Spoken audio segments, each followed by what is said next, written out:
Welcome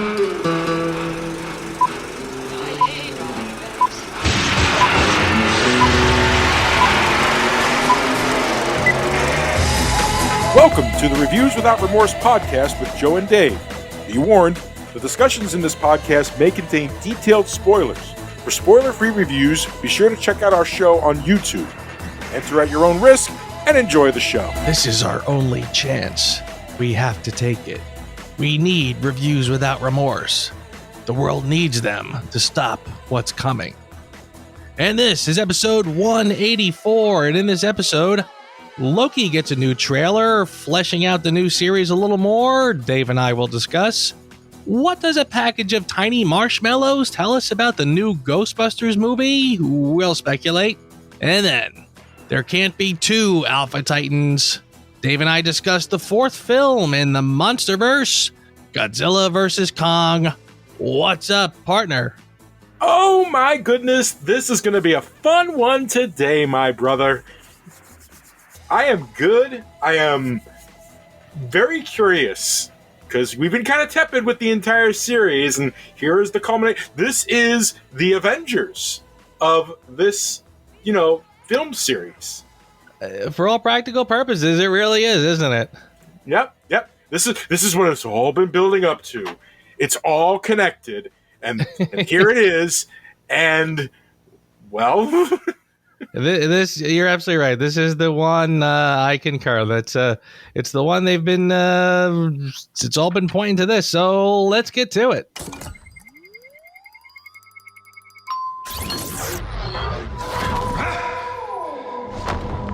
I know what this place is. The timekeepers have built quite the circus. And I see the clowns are playing their parts to perfection. Big metaphor guy. I love it. Makes you sound super smart. I am smart. I know. Okay. In my life, I swear to you, I need to stop underestimating Marvel. I never, ever, in a million years, thought for sure that they would ever cover the Time Bureau in a Marvel movie. I never, it's just too out there, too complicated, too wacky. And here we are with Loki, the TV series, and it looks like they're going to be tackling that. Is it a good thing or a bad thing? I don't know, to be perfectly honest with you. I mean, the action looks good. Tom Hiddleston is basically he just owns the part, so it's always kind of good to see him and stuff like that. And I won't say that it is a chink in the armor of Marvel, but this is the first one where I'm only mildly curious, just mildly curious. Like, even Ant-Man and Guardians of the Galaxy, I was like, oh, well, that could be interesting. I wonder how they would do that. There was a higher level of curiosity. This one just feels like, well, everybody loves Loki, so let's just give Loki something to do just to make everybody happy. And I don't know how I feel about that. Huh. See, now that's interesting, because I'll be honest with you. I watched this trailer, and I kind of felt like I was a little more excited for this than I was before. And honestly, I kind of felt like this is a little more WandaVision than Falcon and the Winter Soldier. And I kind of thought, now this is piquing my interest. I guess that's all I can say about it at this point, because it is pretty vague. I don't know a lot about the time, the thingy that you just said. So I'm kind of in the dark with a lot of it, but I just sort of look at it and go, this really does have some fun potential. Just that scene where the guy slid the big giant stack of papers in front of him and said, you have to sign all of these, everything you've ever said or whatever. That was funny. And then when he printed out another one, it was like the old dot matrix printer. Yeah. I mean, that was just kind of classic. And I'm like, I can see this going places. It looks like it could be a lot of fun. So, yeah, I feel like it's got some good potential. I mean, admittedly, yes, that was amusing. I guess I don't know. Maybe I'm just becoming cynical. Maybe Godzilla versus Kong kind of like took the air out of my sails. When it comes to like franchises and all these interconnected stories and stuff like that, which is weird because Marvel's the only one that's been getting it right. I don't know why the heck I'd be suddenly losing faith, but I guess I don't know. I'm open minded. I'm just not quite as excited as I once was. I think that's the best way to say it.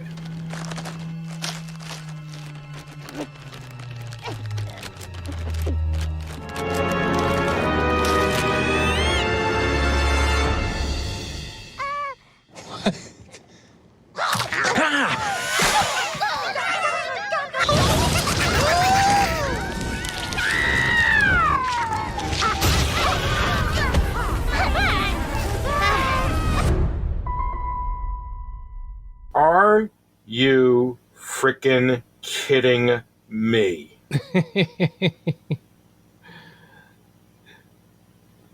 I'd like you to start this one because just thinking about it is still it's just got my hankles up, and I just well, yeah. I don't know. Well, I saw this and I thought this looks like a lot of fun. And by the way, I hope people know what we're talking about because I realize that the clip is pretty devoid of any chatter. So when I play the audio before this, it might not sound like anything. But anyway, so yeah, I mean, we're doing Ghostbusters again, and they're kind of referencing the original. And so you had a little bag of Stay Puft marshmallows, and the little marshmallow men came out. I watched that, and I just sort of say, I don't know. It's like a desperate attempt to try to connect to the first one. And I'm not figuring out how it works within this world or why this would be. Yeah, I don't know. I just I mean the Ghostbusters trailers that we've gotten since the first one have never really done much for me. And I know, and it's like I'm rooting for it. But I don't see how they're going to sort of match the flair of the originals.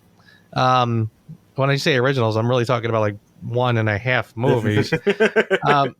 Maybe to a lesser extent the video game, but yes. Oh, there you go. Yeah. So yeah, I don't know. I mean, this whole endeavor just sort of looks weird to me, and nothing about this made me go, oh, whoa, now I see it. No, it just looks a little odd. So. Hard to really make anything of it. I can tell you exactly what I think of it. It's their frickin' Baby Yoda. I suppose. If you shrink anything down, does it get cute all of a sudden? Yeah, I don't know. You could be right. Yeah, I'm not feeling it. And I was the one that kind of had a positive aspect to this, and I thought for sure, hey, maybe this will, redeem everything and so on and so forth and la-di-da-di-do-di-da. But I look at this and I'm like, it just feels a tiny bit pandering. To what? I have no idea, but it hit me really not well. Right. Yeah, it does seem kind of pandering, and I don't really I don't know where they're headed with this. So I'm hoping that because maybe expectations are pretty level that we're maybe we'll be pleasantly surprised, but remains to be seen. This is our only chance.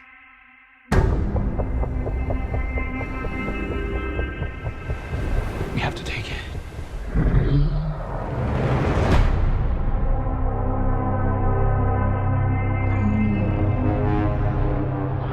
We need Kong. The world needs him to stop what's coming.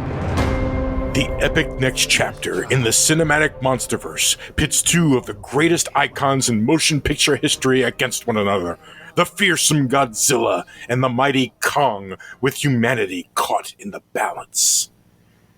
Written by Eric Pearson and Max Borenston, based on a story by Terry Ruscio, Michael Dougherty, and Zach Shields, based on the character Godzilla, owned and created by Toho Company and Ishiro Honda, Takao Murata and Shigeru Kayama. Directed by Adam Wingard. Godzilla versus Kong. So, a couple of years ago on South Park, there was this episode. It was called Black Friday.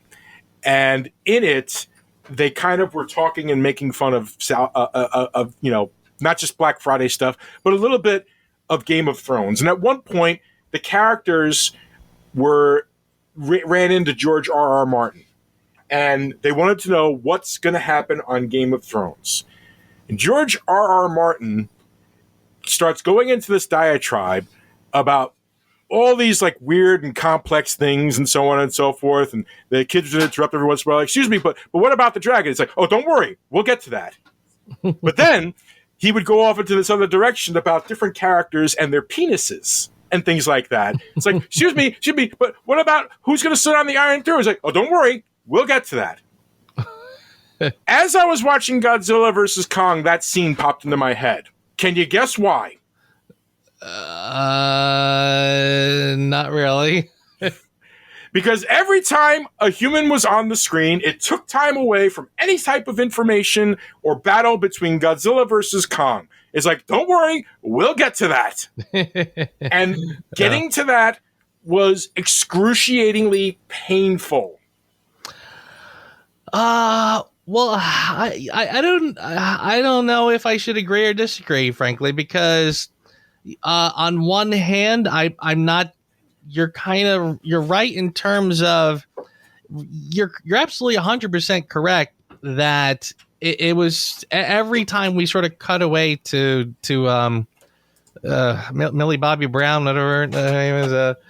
I kind of felt like you're right. It's just like those were the moments where you grabbed your phone and you checked your emails. It was right. Just nothing happening there that was remotely interesting. I mean, even like in most of these movies, all of that stuff is where they fill in all the kind of backstory. You know, these are the data dumps where like all the things you need to know will come over here to the human characters and they'll tell you everything, and then we'll cut back later on for monster fighting. I felt like in this case, even the data that they were giving us, even the exposition we were getting, didn't really seem to relate. I kind of felt like if you just cut back to the people bringing King Kong over and stuff, that was kind of all you needed to know. I was sort of already just getting, it doesn't matter. They're moving towards each other. That's all I got to really know.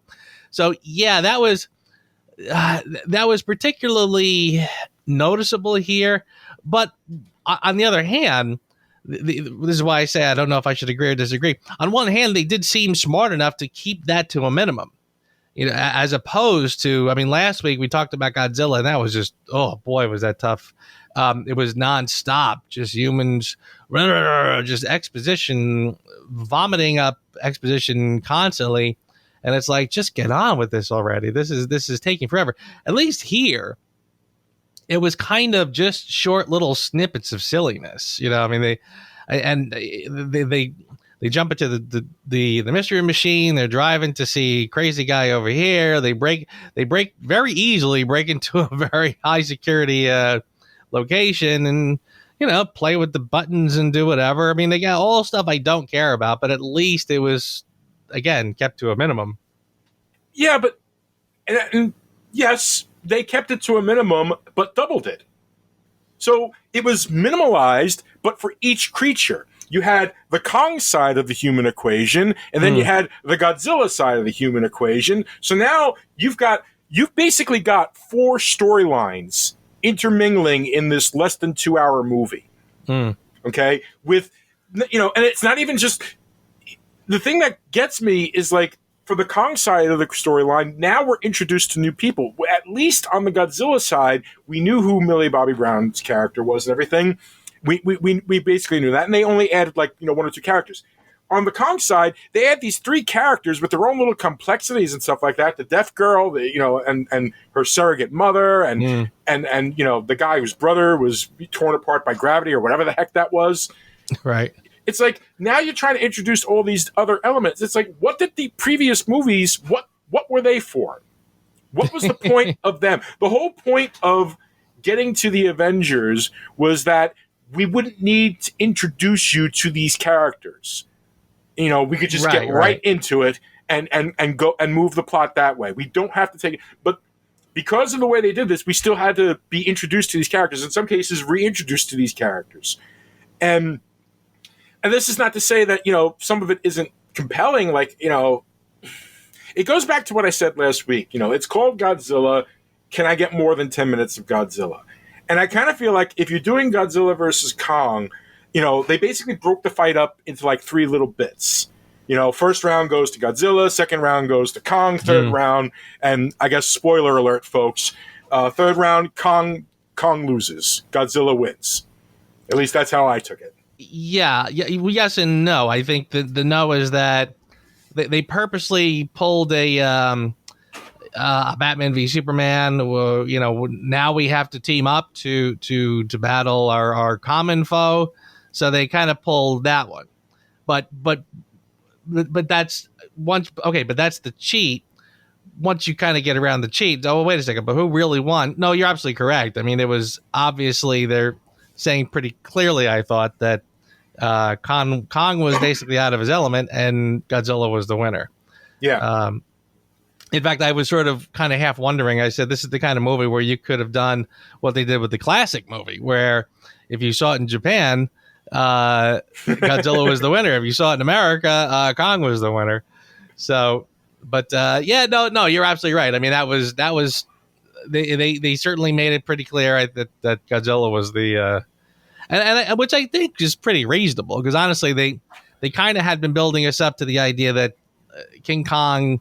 I mean, the original King Kong was much smaller, you know. So they started out with a huge King Kong in Skull Island, and they said in that one that he would only get bigger. So he was. I mean, you're talking about a much bigger creature than they originally did. Right.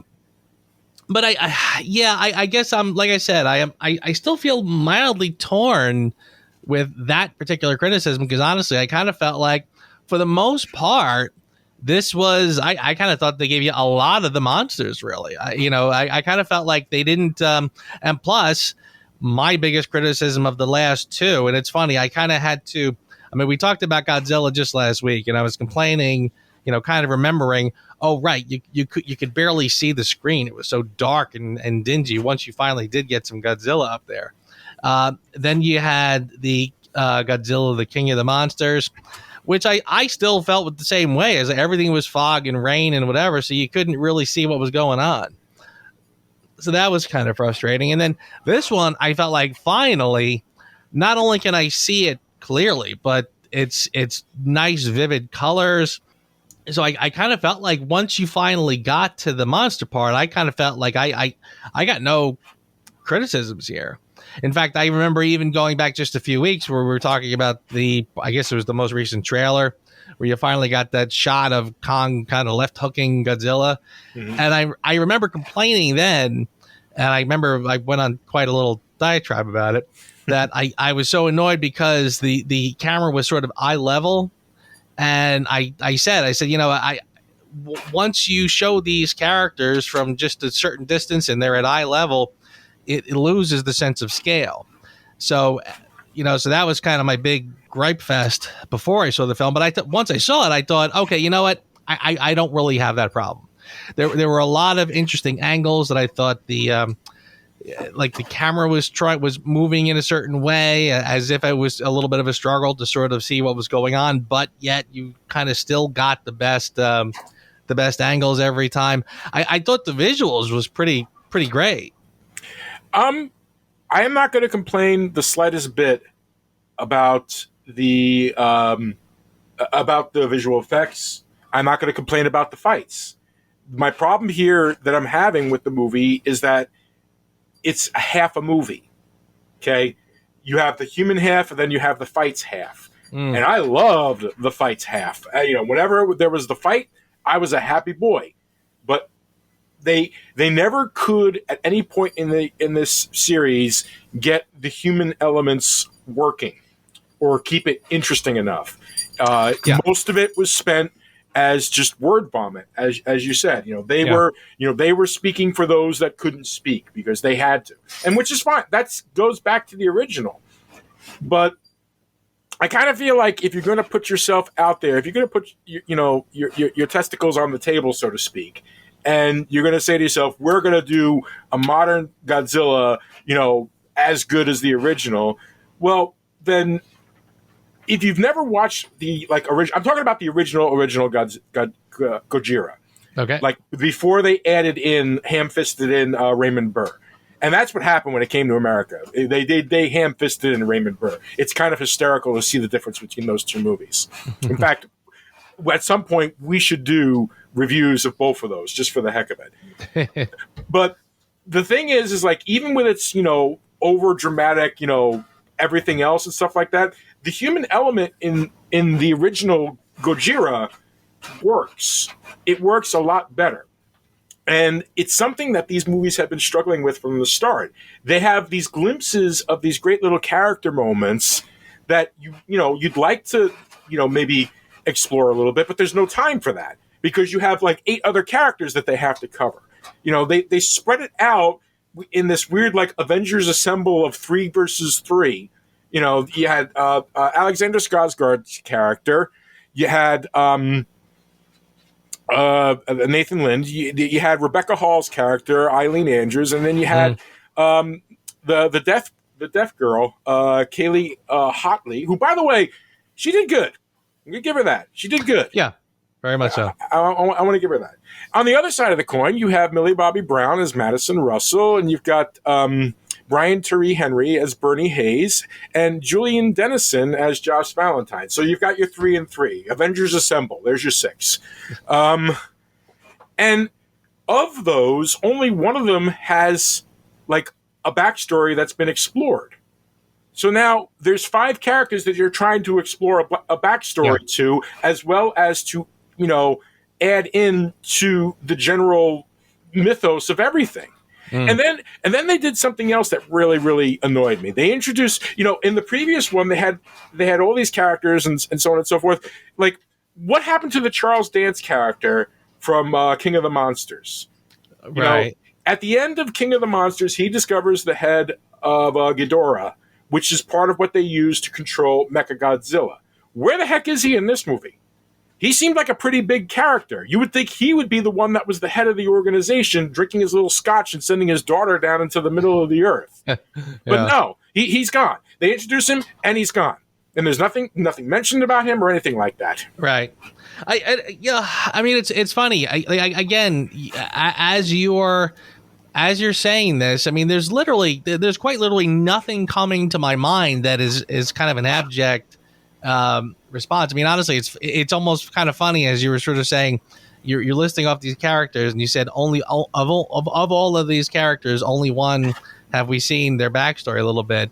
To which I assume you're talking about Millie Bobby Brown, right? To which I felt like, but honestly, I couldn't tell you a thing that happened in the last one. I remember it was the crazy mother with the stuff about environmentalism and whatever, and she was just sort of running around, doing whatever.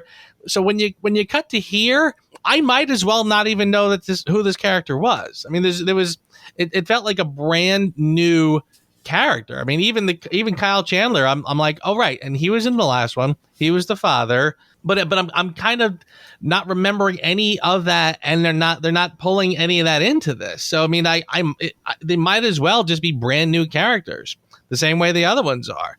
I mean, the woman who's the kind of surrogate for King Kong, or the one lady who's the Diane Fossey, whatever you want to call it, of Kong. I mean, I don't know who she is, where she comes from, and what her deal is, why she's kind of the preeminent expert on all things Kong. I have no idea, and the movie's not really telling me, and I kind of felt like I don't care. I mean, I never put it this way, I feel like the kind of almost from the opening, and we should probably just sort of go to the beginning and kind of start to cut it up a little bit. But I sort of feel like pretty much from the beginning, the movie kind of almost tells you we're not taking this one too seriously. Right. As opposed to again, going back to the first Godzilla with Bryan Cranston ranting and raving, doing that whole thing. Oh, I know what you guys are up to. And some bad things are going to happen. Here is almost the opposite. We literally sort of wake up with Kong just kind of rolling out of bed, gets up. I mean, he kind of snorted something or other. And I was watching this with Mary, and she sort of goes, "Oh, look, like a typical guy rolling out of bed." And I was almost like clockwork. She said something like, "What? She's going to scratch his ass." And then sure enough, he scratched his ass. So it was like, I mean, it was perfect. So, and again, he dunks his head under the water. That's just his quick shower. Honestly, the whole thing, just sort of felt like, all right, this is not really one to be taken seriously. Like a lot of the other films, like the DCs and stuff, I feel like there's that consciousness of, look, we listened to what you said. We're not going to kind of go down these crazy roads with all this other crap. We're just going to give you lots of monster. Here you go. But then you get to the point where he grabs the tree, right? And this was interesting to me because he grabs the tree, he strips the branches off, and he kind of fashions this sort of a spear out of this big tree. But he kind of is still doing his thing, where he talks to the little girl. The little girl's there, and they kind of smile at each other, do whatever they're doing. And then at one point he whips around, throws the tree, and hits the big screen, right? The big Truman Show dome. And exactly what I was thinking, by the way. Truman Show just popped right into my head. So and as soon as you saw the dome, and you saw, oh, this is all a big and it's like, wow, that's a perfect illusion on this dome. I mean, that kind of told you right away, oh, we're doing something else with this. I mean, this is like, why, like, we're not, like, it kind of quickly kind of gave you the wink, like there's going to be a little bit of a science fiction angle to this. Which obviously gets far worse later on, where there's elements of this film that are just straight up science fiction, if not fantasy, quite frankly. And I said to myself, like, not to skip ahead too quickly, but like when you get to the bit where they're going into the center of the earth and they're flying these little ships that are leaving these neon multicolored streaks behind them, and they don't seem to react to gravity in any way, etc. I remember saying to myself, I think I'm getting a little pissed off at Marvel, frankly. No, don't throw Marvel under the bus for these guys' mess ups. Well, go on. Go on. Well, basically, I kind of had a flash to remember when we were talking. It was probably right around Infinity War when I was starting to grumble at the nanotech, and I said, I'm kind of feeling, I said, I'm feeling like this nanotech is a wild leap forward, and it's really kind of just an excuse to get the masks on and off real quick. I sort of felt like, I mean, like his mask was always on and off. Spider-Man will be like mid-sentence and the mask flies off, and it's just so you can see the actors' faces. And again, like I said, I found it to be mildly frustrating because it was really sort of pushing my suspension of disbelief as soon as this started. And I was kind of feeling like, I'm watching this movie and I'm saying to myself, I wonder if basically people are watching the Marvel movies feeling like people are very accepting of technology these days, or the kind of cinematic technology that we're trying to sell people. And maybe we could just sort of do whatever the hell we want and not have to sit around explaining everything. And that was sort of popping into my head as this thing was just getting full blown science fiction. Like they did this whole, like, I was kind of on board, like probably like, I mean, there was a lot of little leaps forward where, I mean, they got Kong on the boat, right? Kong is kind of passed out on the boat. He's chained up. And your brain kind of goes, wow, that couldn't have been easy. How did they get him onto the boat? But I guess we're not really going to worry about that. And then, of course, like I remember like when Kong was just sort of chilling out when he was awake on the boat, chained up. I'm thinking to myself, he's taking this all pretty well, frankly. Like King Kong is taking this in stride. He's actually being pretty mellow about the whole thing. But anyway, but up until then, I'm pretty much on board with this. And again, I know it's kind of out there. I know I'm not expecting hardcore realism like they're trying to go for with that first one. But I'm playing along. You know, even to the point, even when they did the fight again, the fight with him and Godzilla at that point, I'm really loving the visuals. I thought the color was pretty wild. I mean, to the point where this was kind of getting borderline Michael Bay-ish. Which I suppose in some way they're giant monsters fighting. So I feel like, but the comparison to the Transformers wasn't quite as obvious, and I feel like now I'm starting to see much more similar parallels to a typical Michael Bay. In fact, there's that scene when they're still on this boat, the helicopter lands and the ridiculously hot girl gets off. Uh-huh. And I remember, and ridiculously hot, like huge rack and the whole bit, just like supermodel stupid hot. And I was saying to myself, like, all right, now this is really starting to feel like Michael Bay. Like now we have a token hot girl on here. I mean, and she's making everyone else look like schlubs, but they're just regular people. Like now we have this kind of model, and like I said, I was having Michael Bay flashbacks. I said this is kind of like the hot girl in the Transformers movies, etc. But like I said, the visual, everything up until that point, I was more or less on board with, and then then it segued into this whole thing about the center of the Earth, and they take these spaceships down to they tell King Kong, go down that hole. Okay, and he does, and they take the spaceships down, and at that point I'm saying to myself, all right, this movie really is just sort of saying the hell with everything. Like we're just gonna go nuts. We're gonna throw spaceships and all kinds of whatever into this. I mean, it's like we're doing a monster movie anyway. Why not do Journey to the Center of the Earth too, and have who knows what down there, and gravity doesn't mean anything, and I mean we're like there's mountains on the ceiling and down below, but there's a light source coming from somewhere as if it's daylight. So it's just I actually said to him, I was wondering if I was missing the point. I thought maybe what they were actually doing was time travel. Like I thought maybe this portal that they sort of passed through was actually, they were going to explain later that it was actually a time travel thingy. Mm-hmm. That what he was actually doing is traveling back in time to where the King Kongs were kind of roaming the world or whatever, where they kind of ruled their before man came along or whatever. But no, it wasn't that either. So I'm just like, all right, I don't know what the heck I'm supposed to be watching. He's got a big giant axe made out of the Godzilla scale. Of a Godzilla scale, yeah. And at one point he laid it down. It fit into the ground. I'm like, okay, don't know what that was about, but whatever. So I mean, yeah, at that point I'm just like, okay, I get it. Just the hell with everything. Let's just kind of go crazy and have fun, and whatever kind of crazy spectacle they want to throw on the screen is fine. And I would be, and honestly, I am okay with that. It's weird. It's funny. This is hysterical.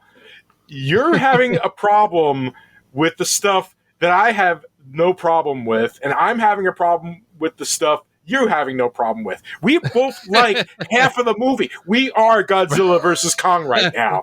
Right. There you go. Very true. Very true.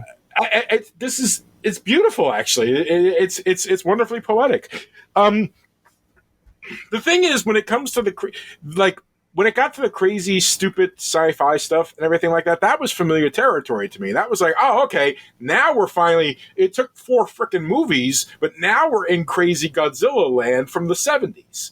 Like, if the first one was supposed to be the interpretation of Godzilla from, like, the 50s, where they were, very serious and stuff like that, which I can kind of see, well, you didn't completely pass on that one. So now this one is supposed to be, okay, now we're in the 70s, where everybody's just like, it's just Godzilla, it's just Kong, just let him at it, which I'm fine with. But it's...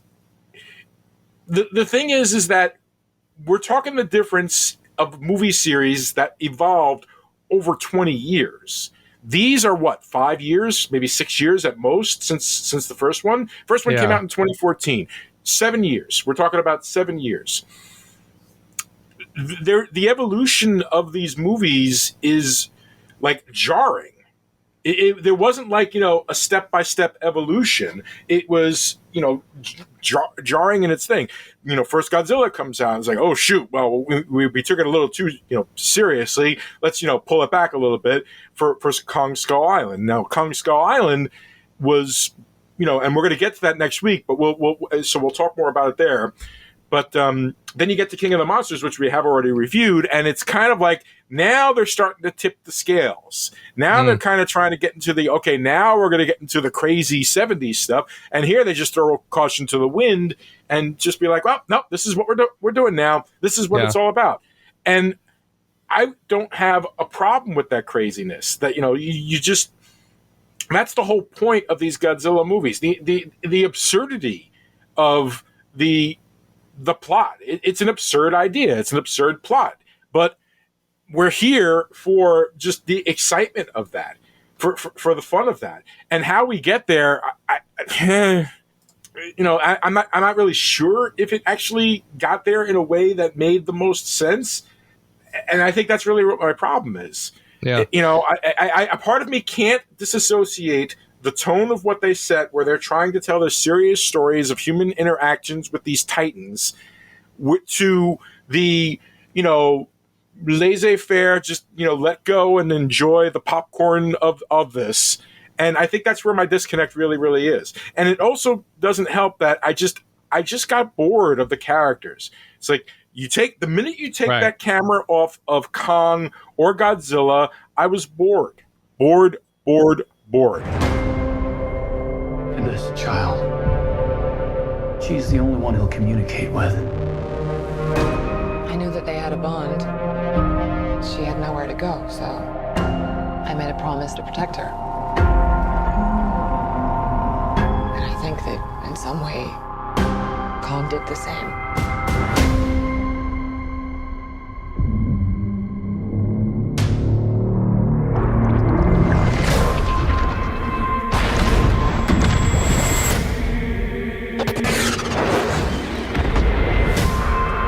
Well, here's the thing too, and it's funny. I mean, you made a great point about how we only have 4 of these movies so far, and again, they're supposed to all be in the same universe, but yet they're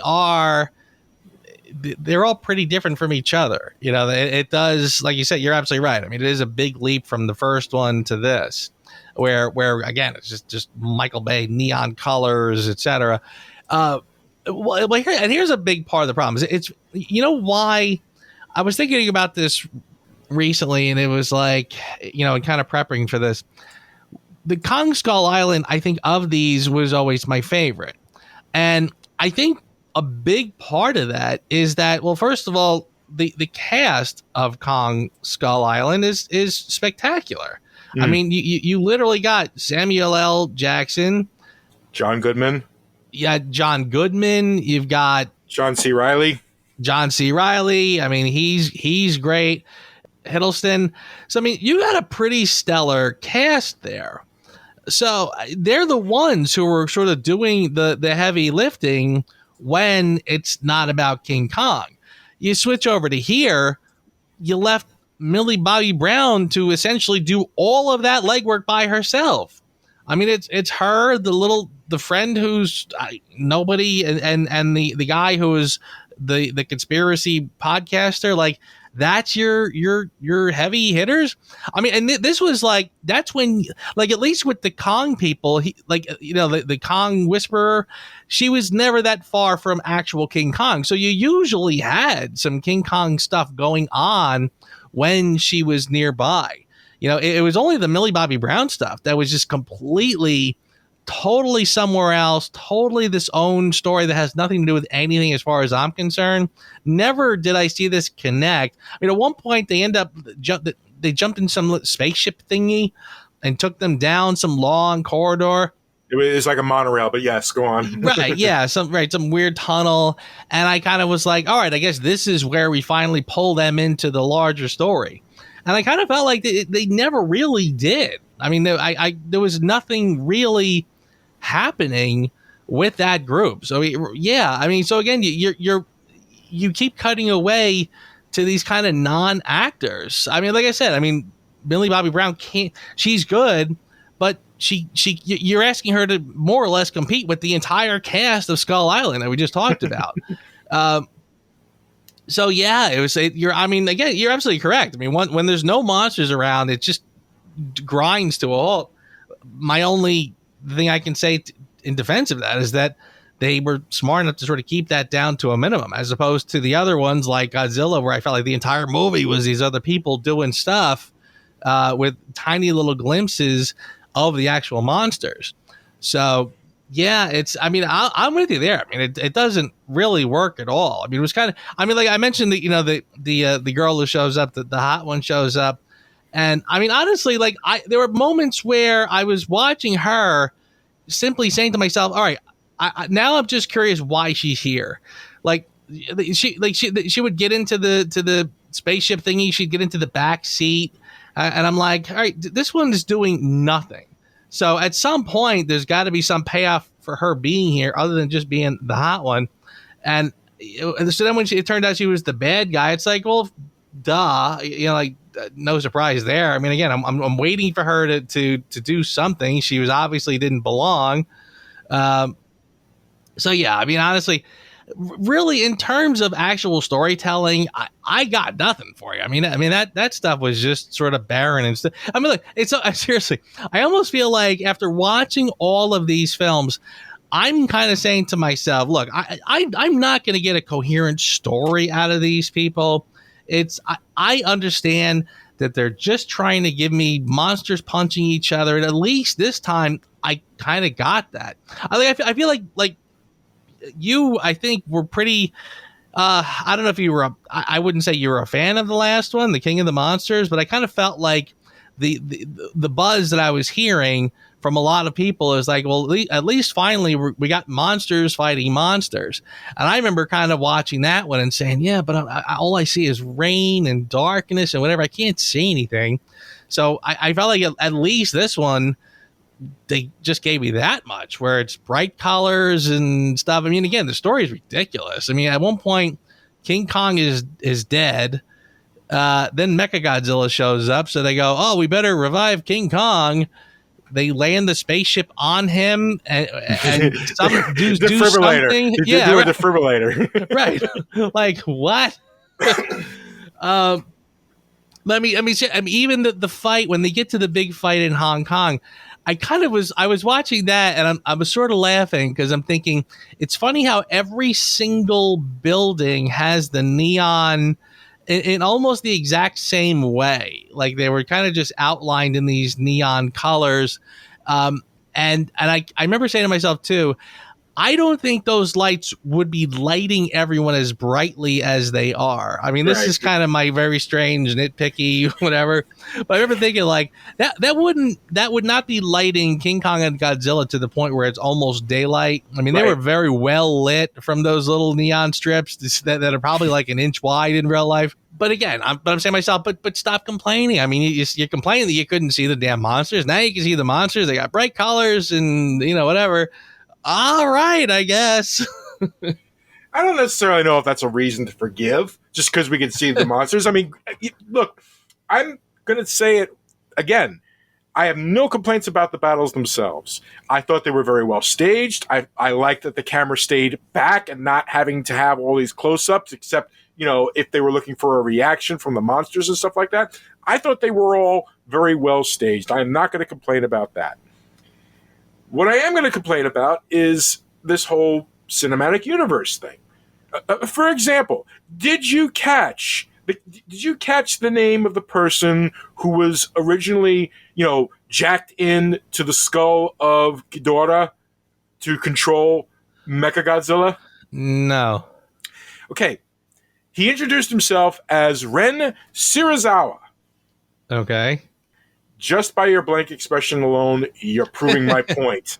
Shirazawa, he is supposed to be Ken Watanabe's son. And I bet you didn't even realize that. The Ken Watanabe character, his last name was Shirazawa. And when he introduced himself, the camera did this like slow pan in as he said, Serizawa. Like, this is, oh no, what is this? How did he get involved? Why is he with these people? How did he go from monarch? Blah, blah, blah. But nothing. No character development of that. No story, no explanation. Just the name Serizawa, the little wink, wink, nudge, nudge to the audience. And that's it. It feels like there's a story there that they didn't explore. Why are we exploring the stories of all these human characters, with all their little motivations? The girl who found the girl, and the guy who lost his brother, and the girl who lost her mom, and the podcaster that lost his girlfriend, the friend that, tagged along because he's got a crush. I'm assuming that's what that's all about, And then here you have this character who's tied into Mr. Let Them Fight, and they don't do anything with him. Right. Well, not for nothing. I mean, I kind of feel like, like you're pointing out the disconnect with that guy. I'm like, I could barely remember Millie Bobby Brown, and she was like the main character from the last one. I could barely remember anything that she was there for. I just like, oh, hey, there's 11 again. Like that's it. I'm just very frustrated. All right, the series as a whole was very inconsistent from the first movie to the last, and while there were bright spots in each aspect of the series, as a whole, if this is your Avengers, this I feel like you failed in some respects. I feel like you jettisoned all the things, all the little wink, wink, nudge, nudges that you've been building up to from the first movie to get to this point. And then you just, freaking word dumped, technobabble dumped to try to, weave that tapestry and make it seem like it was all connected for a reason, and just kind of push aside the stuff that didn't work for whatever reason. You cut the film. This felt like it was a 3-hour movie that they cut down to 2. And I've actually seen interviews with the director, Adam Wingard, who said, yeah, there was enough footage for like a 5-hour movie. It's like, oh, goody. Now it's going to be hashtag release the Wingard cut. Yeah. I gotta tell you, I'm kind of shocked that this is sort of how you walked away with this one. I feel like, honestly, it's like, where's the guy who saw the first Transformers and said it was giant fighting robots? It was great. Like what else could you want? I mean, honestly, I felt like I was kind of the stick in the mud up until this point, where I was just kind of grumbling about this and the other thing. And I like I said, I remember you talking about the Transformers movies. You liked it.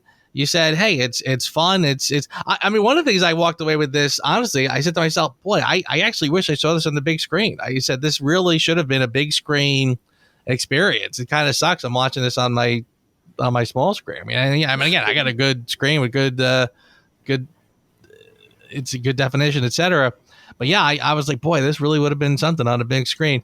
But seriously, I mean, I thought you liked King of Monsters a little more than me. And you were like, we finally got monsters. We finally got monsters fighting. We finally got whatever. And I sat there grumbling because you can't see it real well. Now I feel like I'm watching it. All right, now I can see it. Now I can see again, I can't make heads or tails of this story. I can't make heads or tails of even the science within this. I mean, again, you go to the center of the earth, by the way, which they kind of mentioned in the last couple leading up to this. I never really kind of paid it much mind, but I was sort of watching a couple of YouTube videos about it. They talked about, oh yeah, they did talk about the center earth thing. So I mean, again, I don't get it. I mean, you dig a hole to the center of the earth, and instead of being just molten rock like we know it is, it's this kind of this like fantasy world of no gravity or weird gravity, and King Kong lived there at one point. Oh, all right. I just all right, fine. I mean, I literally said to myself, I said at one point, I said to Mary, I said, this is the kind of movie you should be smoking pot while you watch. Yes, you should. I feel like this would be great if you smoked a bowl before. but I mean, seriously, I mean, that's kind of what this was feeling like. I'm like, what is it? Are we watching Pink Floyd The Wall? What are we watching here? Like, it's just all over the place. It's getting to be like this psychedelic head trip.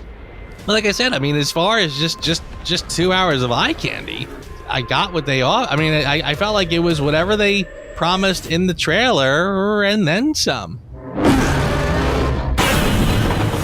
It's Godzilla.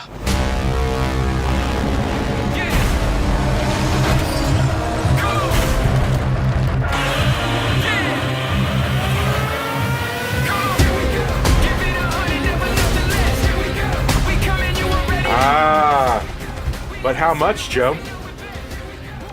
Who's going first? But maybe I should go first, just because I want it to be kind of unfettered. Like I said, I kind of thought we were both going to walk in here and be like, yeah, finally, it's big, it's bombastic, it's visually exciting, it's whatever. And even the audio was pretty good. I kind of felt like there was moments where I was noticing how good the audio cues were. It wasn't just kind of just usual loud punch, punch, punch. I mean, I kind of felt like they put some thought into the audio. But yeah, I mean, everything you're saying is correct. And I feel like this would be I'd be the one, get off my lawn. This movie sucks. I mean, none of the characters are doing anything. It's all gobbledygook. It doesn't make any sense. But somehow the film was able to just talk me into the idea early on, just sort of shut your brain off. It don't make any sense and just run with it. And I felt like at the very least, I saw the effort on screen to make it visually appealing. And I kind of felt like this is the best one for me. I mean, by a substantial margin. I mean, honestly, The King of the Monsters, it just ended up being frustrating because I saw like classic movie monsters. I saw the Mothra. I mean, some of the ones I never thought they would even try to do, they did. And I was just epically frustrated because I couldn't see anything. And here I felt like I could see everything. I felt like I could finally see exactly what's going on. It did have that sense of scale that I was hoping for. And again, the look, the visuals were just, I mean, I'm an easy lay when it comes to like just good looking visuals, color, bright, vivid colors, color schemes that work. So honestly, I was kind of in here with at least a high 7, if not maybe even an 8. And now you got me just rethinking everything. I'm like, well, yeah, maybe I am letting this thing get away with murder. Maybe, I mean, it is schlock. I mean, it is nothing but schlock, but at least it was good schlock. I'm going to stick with it. I'm going to give it a 7.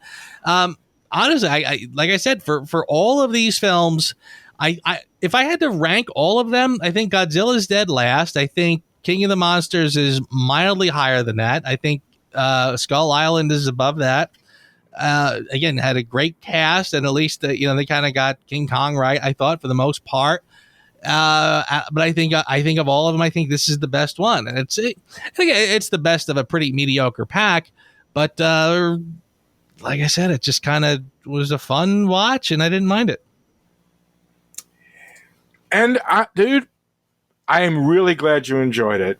I know that it was not an easy series to get through with you, with the exception of Kong Skull Island. And I'm glad that you really enjoyed it and have a good time. And I am not trying to take away from your joy. I gave this movie a 6, which I'm sure you're surprised is a 6. I bet you were thinking I was going to give it like a 4 or something like that. I was bracing myself. I thought, wow, you might really be going low. My problem is this. Okay.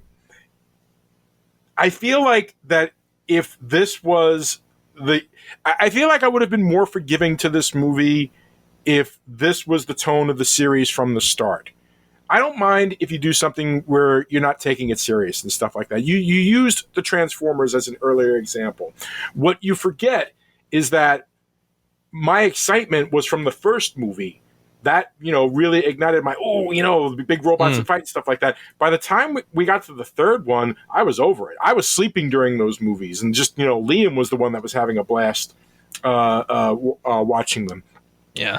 So to me, it's good. If you're going to continue a series, you need to have something compelling enough to keep me around. And the only thing that's going to keep me compelled is if you give me an element that can hold me over until the punchy kick comes in. Okay? And granted, this movie exceeded my expectations when it came to the actual battles itself. They were beautifully shot, wonderfully rendered. I actually felt like a witness to what was going on rather than these, slick stylized camera moves and stuff like that. Great sound. All of that was fine, but the rest of it just couldn't keep me together.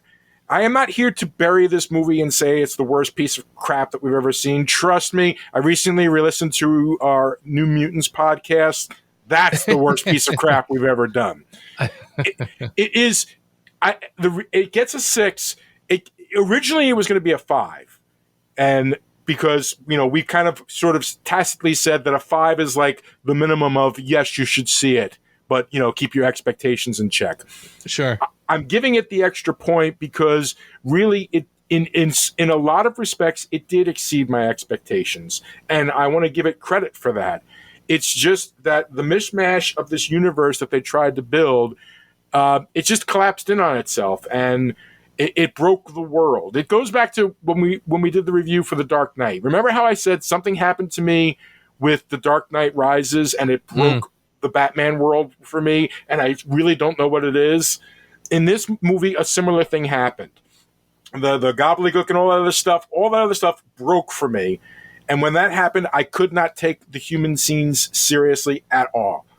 And I think, what it was? Honestly, it was the big reveal that the person working for Apex was a Serizawa, but then they never cover what that was. And at that point, I was like, I'm out.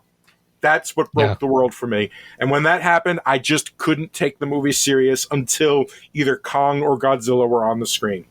And that's why it got a low score for me. So, who asked you? Who? I can't believe after all this time I've never done something like that. I'm trying to think if I have anything that's particularly interesting that I can sort of use. I sort of feel like we're probably both on the very same page in terms of what the best and what the worst parts of the film were. I kind of feel like they're, they don't hide themselves. They're not very stealthy.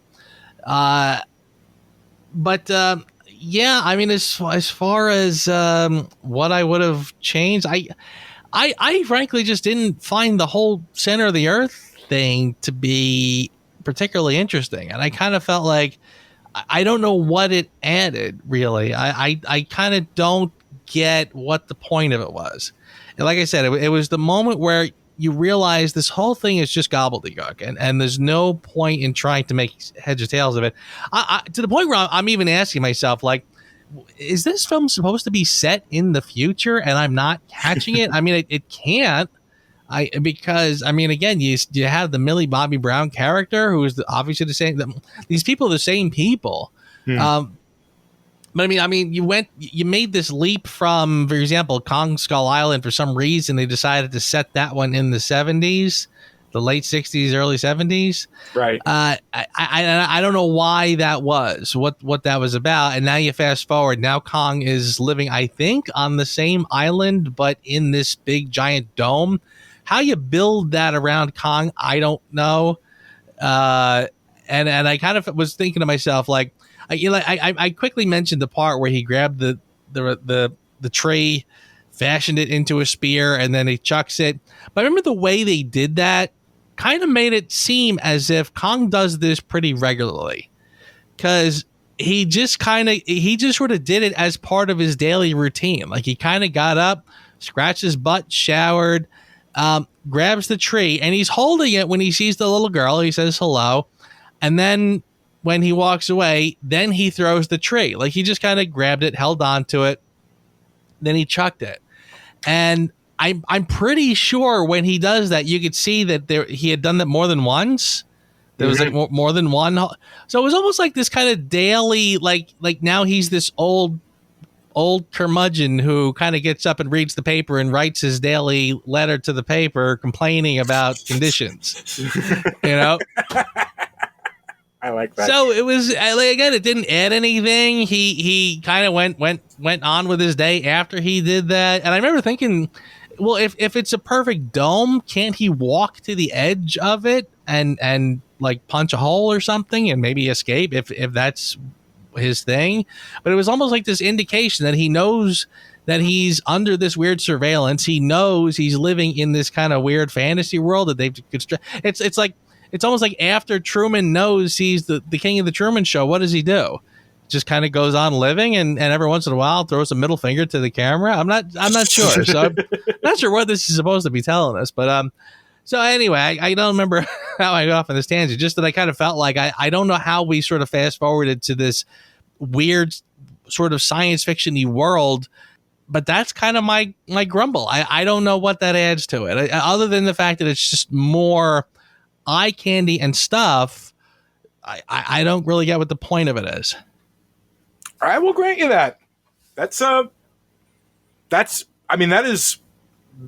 is some serious in-depth Who Asked You, man.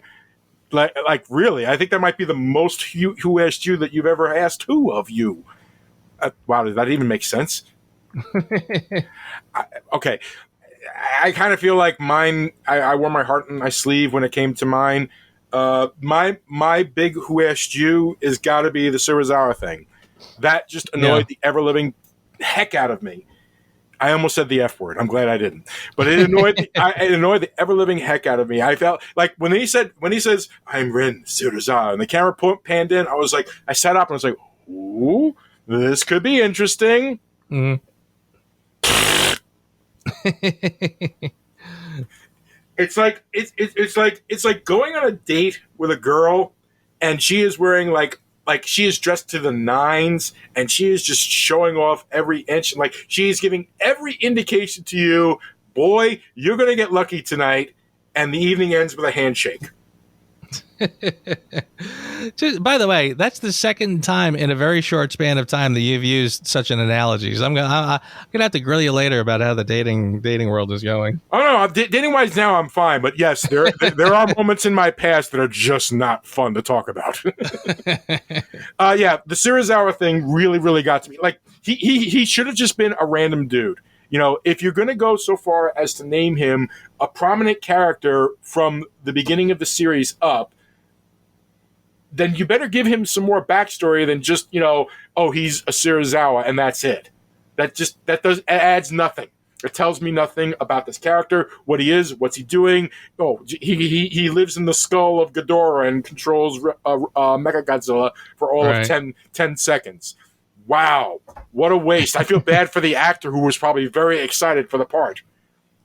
Yeah. There were actually, there's a couple actors in here, by the way, who kind of got screwed pretty good. I've seen them in other things. Lance Reddick is a big one. He was, I remember him mostly from the John Wick movies. Mm-hmm. He popped up in here for a little more than a cameo, frankly. And it's like, all right, I know they didn't just get that guy in there for just that scene. Yes, so there did. Probably was a lot of stuff that hit the cutting room floor. How about for your consideration, sir? Honestly, I'm gonna. Like I said, I've been saying it all along, so this is not real interesting. But I have to give it to the visuals, and honestly, I feel like that was the big problem. That for some reason, up until now, they were very hesitant to show you too much of the monsters, and I don't really know exactly why. And I think last week I tried to sort of brush it off and say maybe they're kind of going for the Jaws technique where, less is better and you save your money shots until whatever. But here, honestly, when they did the first big battle, it was on the ocean with the boats and everything. I was really sort of mesmerized by it. And I remember thinking that was one of those, every shot seemed like a painting. I felt that every angle, every shot was really good. And again, it's in a way that is also takes away from reality because it's a little too good looking. But I was like, I don't care. I thought that that was a visual masterpiece. It really was sort of a visual treat. And I was just kind of thrilled that I can finally see these two battling it out, as opposed to trying to squint and see and turn off all the lights just to try to make out what the hell I'm seeing. This was a lot of fun. It was a visual treat. And I honestly, like I said, I admit that goes a long way with me. I'm having a flashback of when I talk about Skyfall, the Bond movie. Yeah. I mean, that is very well known for being a visual treat. The cinematography by Roger Deakins is pretty mesmerizing, and that's kind of that's the vibe I was getting here. And I'm an easy lay when it comes to that stuff. And you're saying you want to talk to me about my dating history. How many times have you used the term "I'm an easy lay"? You whore. The first time I heard it, I thought it was very funny. So now I overuse it. That's okay. I get it. And honestly, dude, for my consideration is exactly the same thing as yours. I literally, you should see my screen. It just says, for your consideration, big capital letters, daylight battles. There you go. That's it. This movie will get 100% credit for me from not only each film sort of semi-improved on their battle techniques as it went along. This movie, as a culmination of that, is perfect. Yeah. You couldn't ask for more, especially from a Godzilla movie. This is the perfect way to do a Godzilla battle movie in the end. I enjoyed the fights like nobody's business. I love the look of Mechagodzilla, still traditional in his appearance and yet, done in their own little, way and everything like that. All of it was just, that part was my favorite part of the movie. And so absolutely positively does get my 4-year consideration. Well said. And honestly, I think at one point I was I was looking at Mechagodzilla, and it was funny. Honestly, I remember I said earlier, I said Mary was in there going, watch, he's going to scratch his ass like right as the second he did it or something about it. I kind of had the same moment here. When they first showed him, I just went, oh, look, big robot Godzilla. And somebody on screen goes, oh, big robot Godzilla or whatever. And then somebody goes, no, Mechagodzilla. And I was like, oh, yeah, right, of course. And I said to myself, I remember, I probably even when we watched the last one, the King of the Monsters, and they did all these different monsters, I think we might have mentioned back then, like they probably got everybody except Mechagodzilla, which I guess you can't do. And then we cut to this one. Oh, look, yeah, they're doing it. I'm saying to myself again, is there any way they're gonna do giant robot Godzilla and make it believable? Well, probably did the best they could, I suppose, but again, you can't do it without kind of giving a wink to the audience. So no, I feel like of two guys who were sort of raised in an era of Godzilla films, this was probably the best we're gonna get. These are dangerous times. Godzilla's out there and he's hurting people, and we don't know why. There's something provoking him that we're not seeing here. I'm of the same opinion. The myths are real. There was a war. And they're the last ones standing. I keep reaching for greatness because I'm built from it.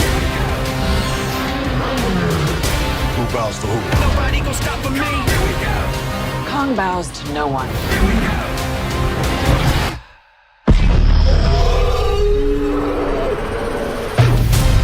Thus may be the end of the Godzilla vs. Kong review. But next week, ladies and gentlemen, we're going to take a tiny little step back and talk about what was formerly Joe's favorite movie in the Monsterverse series, Kong Skull Island. Absolutely, and I just maybe this will be the one where maybe I'm doing a little more raving next week than I'm doing this week. But I'm doing a little bit of raving, I suppose. But no, dude, of us, we had a complete role reversal this week. Of us, you were the bigger raver than I was. Yeah. You absolutely, you know what? You were such a raver. You need your black light and your paintings, and you need your little freaking glow stick and everything like that. You need to go. That's how much of a raver you were this week, sir. I guess I am actually, and you were the get off my lawn guy this week, but that's quite all right because you had a lot of great points. That's that's what makes us work. Yeah, okay, fine. True. There are and because we respect each other enough to disagree with each other's opinions when it is required. Because believe me, there have been enough instances where we're just sitting there and we're on our knees filleting a particular movie together. That it's nice when we get it a little bit opposite. I agree. That was fun. That was a lot of fun. That was a great conversation, I feel. Absolutely. Thank you again, my brother. And with that in mind, I will see you next week. Pistolero! Thanks for listening to the Reviews Without Remorse podcast with Joe and Dave. Join us here every Thursday for a new episode, and be sure to check out the Reviews Without Remorse channel on YouTube for spoiler-free reviews of new releases. If you enjoyed this podcast, please consider becoming a patron.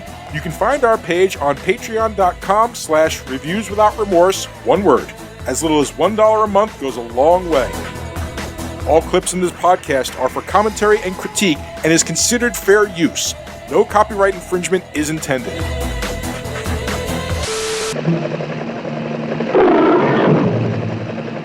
Kong's waking up.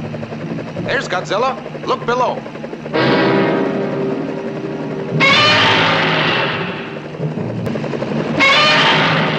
Okay, drop him. Oh, look at that.